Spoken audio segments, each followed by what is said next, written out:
La famille, bonjour à tous, j'espère que vous allez bien et que vous passez une bonne journée. L'heure est grave les gars, l'heure est grave parce que là, Mbappé ou pas Mbappé, on pue la merde, on est claqué au sol. Et vous m'excuserez pour la vulgarité parce qu'au bout d'un moment, il faut arrêter de nous prendre pour des cons. Je l'ai ici les gars. Premier match, on a dit ok, bon c'est peut-être la mise en jambe. On va attendre le prochain match, ça sera mieux c'est sûr. Deuxième match frère, match nul 0-0, claqué au sol. On se dit bon, il en reste encore un. La France a le temps de se réveiller, tu vois. En plus de ça, l'équipe de France sait qu'elle est déjà qualifiée, donc normalement, ça doit débrider les cerveaux, frère. Normalement, t'arrives, t'as la niaque, t'as faim, tu dois t'amuser. Mais tu m'étonnes, frère. On n'est même pas capable de mettre un but, sauf sur penalty ou un vieux CSC tout pourrave. Ça m'énerve. Ça m'énerve. T'es l'équipe de France. C'est inadmissible qu'avec un vivier de joueurs pareil, on n'est pas capable de faire une action construite, les gars. Une action construite, une frappe, rien, les gars. Que du brouhaha, que des paillettes. Des paillettes, je parle des vraies paillettes, je parle pas du joueur. Hein. C'est incroyable, c'est incroyable. Bon, maintenant, on va quand même parler de football. On va rentrer un peu dans le match, d'accord? N'Golo Kanté. Alors, N'Golo Kanté, on t'aime, on t'apprécie. Et là, je t'en veux pas à toi. J'en veux à Didier Deschamps qui le fait jouer 10, MDC, milieu central. Il joue tous les postes, mesquine. Alors ok, N'Golo Kanté, il a beau avoir 15 000 poumons et que c'est un monstre, volume de jeu et tout.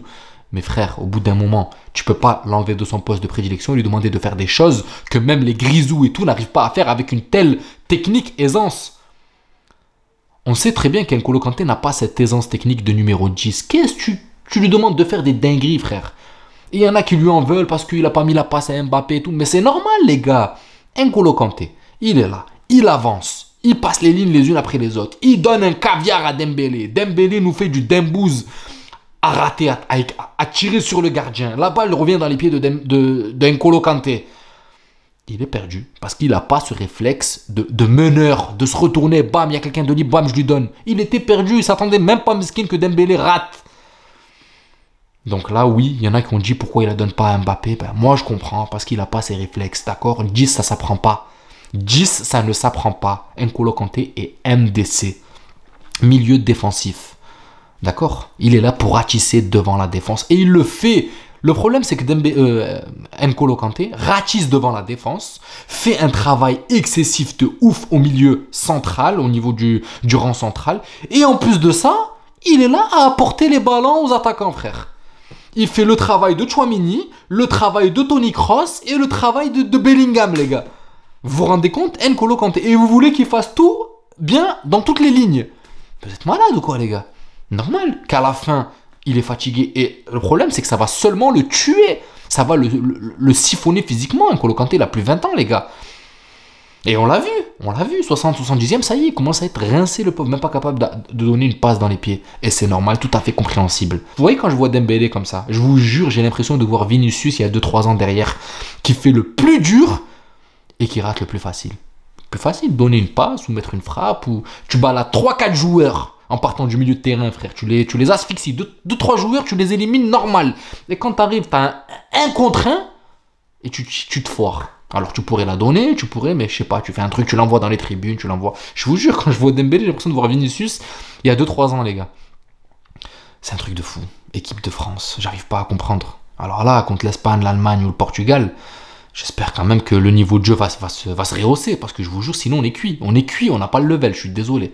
Et en plus, il n'y a pas grand chose à reprocher à cette défense, hein, parce que la défense, elle est là, elle fait le taf. Comme je vous l'ai dit, Upamecano, premier match, pour moi, j'étais pas très serein. Deuxième match, il a montré un peu plus d'assurance.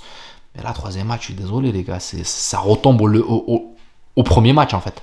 Ça retombe voilà, ce stress qu'il avait au premier match, en fait. Cette faute qu'il fait, je suis désolé. Ok, bon, c'est dans le jeu, il est là, il lui tape le talon. Mais pour moi, devant, quand t'as Saliba qui fait barrage devant, t'as pas besoin de faire cette faute, frère. T'as pas besoin. Tu sais très bien que tu mènes 1-0. Déjà, on galère dans le jeu. Et t'es là, tu fais cette faute au mauvais moment. Barcola, il a apporté. Et là où je trouve que cette équipe de France, c'est moyen, c'est que quand Barcola est sorti, Kanté est sorti, eh ben là, les gars, plus rien. Ça y est. La Pologne a repris le dessus. La Pologne a commencé à avoir de longs temps forts. Et on était là en train de subir. Parce que Avant, le danger arrivait des deux côtés. Ça pouvait comme partir de Barcola, comme partir de Dembélé. Une fois qu'on a sorti Barcola, je suis désolé, après, il n'y a plus rien eu. Les Kolo Muani, les tout ça, là. Griezmann aussi qui rentre, je suis désolé. Griezmann, au bout d'un moment, tu tires des corners, il passe pas le premier poteau. Même Mbappé, je vais pas vous mentir, il devrait tirer les corners, les gars. Je vous jure qu'Mbappé devrait tirer les corners.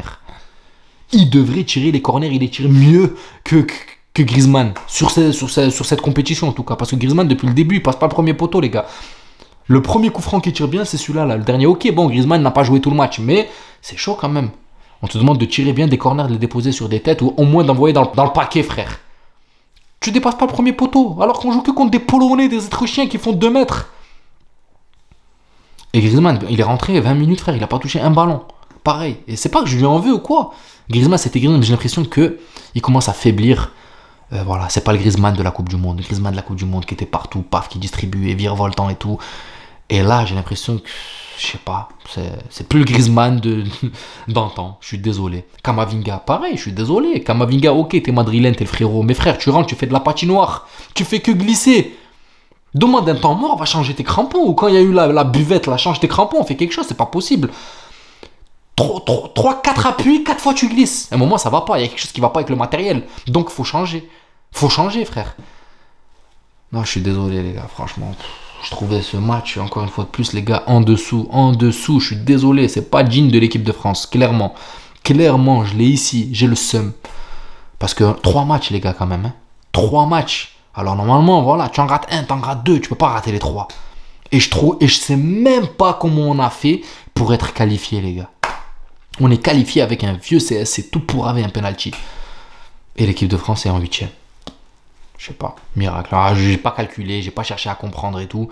Mais hier, dès que j'ai vu que, voilà, ils ont annoncé que l'équipe de France, normalement, je me suis dit, c'est bon, demain, the match.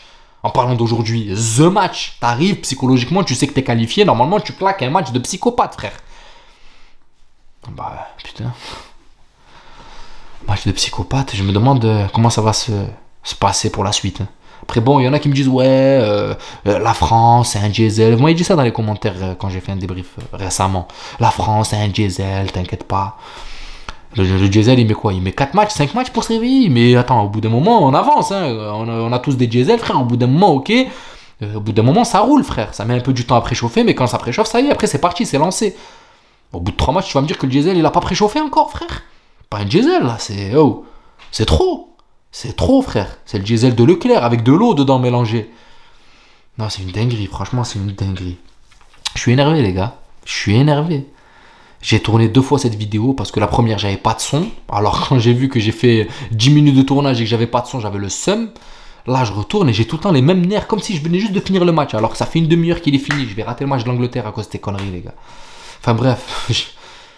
On va voir l'Angleterre ce soir. Hein. Encore si l'Angleterre se rate, bon, ça va peut-être un peu me rassurer. Je dis pas que je souhaite que l'Angleterre perde, hein, mais ça va peut-être me rassurer. Mais là, si l'Angleterre cartonne ce soir, alors là, il y a quelque chose qui va pas. Ça veut dire que tout le monde cartonne et la France fait de la D. Les Kolo Muani, les... Franchement, il y a tellement plus de joueurs qui méritent cette place qu'à Kolo Muani, les gars, c'est incroyable, je vais pas vous mentir. Mais après, Koundé fait un bon match. Hernandez fait un bon match. Griezmann, à un moment pareil, à la fin, frère. Vous allez me dire, ouais, t'as le seum contre Griezmann. C'est pas que j'ai le seum contre Griezmann, mais je vois pas son apport à la fin, frère. Tu mets une frappe tout écrasé, tout éclaté, alors que t'as Mbappé seul, frère. Et Mbappé, pareil, frère. Tout le temps, t'es là. Je sais pas, t'as un problème avec ton masque. À mon avis, il doit te gêner. C'est sûr qu'il doit te gêner, ton masque. C'est pas possible, frère. Toujours, t'es là, quand l'angle s'ouvre, t'es là, tu tires côté opposé. Et là, frère, je sais pas, tu tires sur le gardien, tu mets des frappes éclatées. Tu tombes, tu fais que tomber, t'es pas sur tes appuis. Qu'est-ce qu'il y a? C'est le masque, ça va pas avec le masque, frère? Non, en tout cas, j'ai le seum, les gars. Voilà, je sais pas quoi vous dire. Elle est là, les gars, clairement. Voilà, c'est... Bon, vas-y, je vais aller voir le match de l'Angleterre. Prenez soin de vous, j'espère que la vidéo vous plaira. N'hésitez pas à vous abonner, à liker, ça donnera beaucoup de force à la chaîne. Et puis j'espère qu'on se réveillera en 8e. Là, on joue le 1er juillet. Espagne ou Allemagne ou Portugal, j'espère qu'on va faire quelque chose. J'espère qu'on sort pas en 8e parce que là, les gars, les boules. Prenez soin de vous, je vous dis à la prochaine vidéo. Ciao la famille.